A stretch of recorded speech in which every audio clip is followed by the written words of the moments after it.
Welcome back to this already the final segment of the Price of Business for this Friday. I hope you're ready for a great weekend. I know I am. This show was brought to you in part today by our friends at italkus.com. Going to end the show today with Denise Graziano. She is a marketing consultant extraordinaire. Wrote a great, contributed to a great article for us over there at priceofbusiness.com, and she's with Graziano and Associates. Denise, welcome to the program. Thank you, Kevin. Tell us a little bit about your firm. Sure. Graziano Associates, well, I've been in marketing for 27 years, and our firm is 22 years old. And our clients are predominantly mid to large market companies whose focus is B2B. And we help them with marketing challenges in four main areas. One, creating more effective sales and marketing messaging. Two, improving trade show results. Three, employee recognition. And four, improving client retention and client relationships. Okay, very good. I tell you, it's always good to keep those clients. There's no better cash flow sustainer than keeping clients. No question about it. And I think people underestimate the importance of that. They do. And with respect to client retention, I created Client Relationship Mastery, which is a formula designed to help sales professionals retain clients in today's competitive business landscape. And it is a topic that is coming up more and more. Yeah, no question about it. Let me ask you, how large is your firm, and what size companies are you pitching to? Our firm is a small marketing firm, under 10 employees, but we generate big results, and we deal with mid to large size companies, primarily in the Northeast, but we do have some clients throughout various parts of the country. We're based in Fairfield, Connecticut. Okay. Customarily, we deal with the C-suite, the marketing department, or the HR department, depending on the type of work we're doing for the client. Yeah, very good, very good. Tell me a little bit about this importance of relationship. You know, it seems like, ironically, things like Facebook, which I'm a big fan of. You know, I have a full-time social media person who does nothing but handles all of my social media, which, by the way, should make you wonder how personal this relationship developed skill is by using LinkedIn, Facebook, et cetera. Because, frankly, I don't touch it all that much. I think it would shock people if they knew how little I do it. You know, and I understand its value, but I think the pursuit of this is almost like Don Quixote chasing windmills if you think that's going to be your way of developing relationship. I see it often as a distractor between you and relationship development. Right. And I think it has a lot to do with the age of the person, too, in the workforce and how much value they put in personal versus online interaction. But when a salesperson approaches a client just to make a sale, very often that will be a one-time deal. These salespeople will stay in the initial sales cycle. They'll lose clients over price or lack of attention because no relationship exists.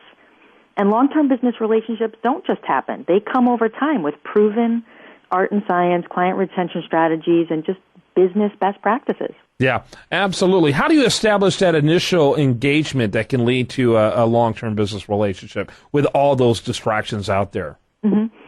Well, very often, for example, I deal with CEOs or C-level people. Now, it's critical to do your homework when meeting with any client, but especially with high-level ones. You know as much as you can about their backgrounds, their role in the company, industry news that then allows you to bring them relevant insight. And at that first meeting, though, take steps to authentically build a rapport. Find commonalities that spark a personal connection that make you memorable. And I can give you a great example. One time, I walked into the president of a large insurance company's office, and I had commented about the heat not being quite as bad as the weekend prior when I was coaching my youth travel softball team. And when I said that, his eyes lit up, and he wanted to know more about it, and we talked then about his son's travel soccer. And when the other people in the meeting wanted to get started, he said, no, I want to talk more about this. And the point of this is that we had a connection that was other than business, and it made me more memorable and gave me another dimension that we've built upon and had many discussions about business and then still relaying back to that initial sports conversation that we had. And that is an important start at the beginning of a business relationship.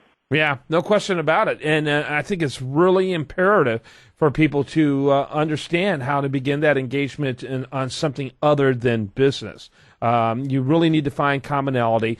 But how do you find a person? How do you find a person to begin to do that? I mean, that seems to be the perennial challenge. how do you find that person that, okay, so you know who you want to do business with. How are you going to begin to make that contact with someone you don't know? Well, that's where a LinkedIn does help in terms of getting a warmer lead, finding someone that they know, and to get that first introduction. We rarely do cold calling, so I can't really speak to how easy that is to make a connection. But I always will start with who we have in common or who we have worked with, a company, for example, that we've done great work for that is reflective of that company, and lead with that. At least it starts the conversation, and then you can build the personal side on that first meeting. Yeah. Absolutely, and that gets the ball rolling in a substantial sort of way. Mm-hmm. The objective, is obviously you do want the relationships. You're hoping to be able to go to bat for that person long term, and that person go to bat for you. Someone that you refer to, and they refer to you as well. And so beginning with something more than just a transaction is mm-hmm. so important. Exactly. So great stuff. Do want to encourage people to check out this article here that we have. Really well done, and appreciate you contributing to it. Denise Graziano. I had it perfectly before. That's funny. I need to go get my tongue bobbed again. Denise Graziano Associates, marketing specialist, strategy, design, reward, connect. Covering a lot of different bases. Covering a lot of different approaches to make a relationship happen. I think is awesome. Thanks for being with us. You're welcome. Thanks for having me. And that website, Graziano, ASSOC.com. That's for GrazianoAssociates.com. Thanks for being with us. When we come back, much more for you. I do want to remind you, best content here shows up over there at usdailyreview.com, where the show continues 24/7. I hope you have a great rest of your day. Hope you have a great weekend, and I hope you spend it right here on this station.